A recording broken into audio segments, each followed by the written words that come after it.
রাজনীতির কথা বলা যাবে না, 1 কোটি বার বলা যাবে, 1 কোটি বার বলা যাবে, 100 বার বলতে হবে, 100 রাজনীতিবিদ আখিরাতে আল্লাহর বিচারের মুখোমুখি হইতে হবে।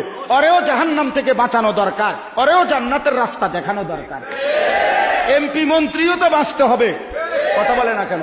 মেম্বার চেয়ারম্যানও তো বাঁচতে হবে। তো তার লাগে কোনো দিক নির্দেশনা নাই, তার কোনো শরীয়ত নাই, তার কোনো হালাল হারাম নাই। তো এটা হুজুরি কইতো না, তো কেডা কইব?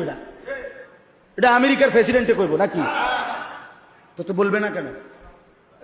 বলবে না কেন? বলবে না কেন? আমার শায়েখ আল্লামা মুফতি মুশতাকুন নবী কাসিমি হুজুর এটা কথা সুন্দর বলে যে, হে মুসলমান, মনে রাখেন, আপনি যেখানে ভোট দিছেন হতে পারে ওই মার্কাওয়ালা জিতে নাই, আপনি মনে করছেন আপনার ভোটটা ফসা গেছে।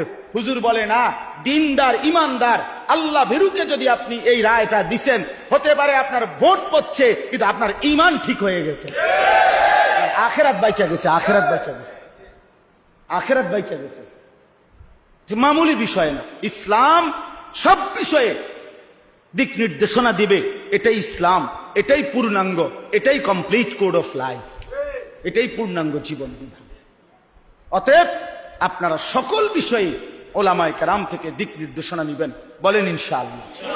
ওয়াত্তাবাউ শাহওয়াত, মনের ইচ্ছা মতো কোনো ক্ষেত্রে চলা যাবে না, ঘরেও না, সমাজেও না, রাষ্ট্রেও না, দেশেও না, রাজনীতিতেও না, বাজারেও না, ব্যবসাতেও না। মুমিন চলবে সব ব্যাপারে আল্লাহ এবং তার রাসূলের সাল্লাল্লাহু আলাইহি সাল্লাম নির্দেশনা অনুপাতে।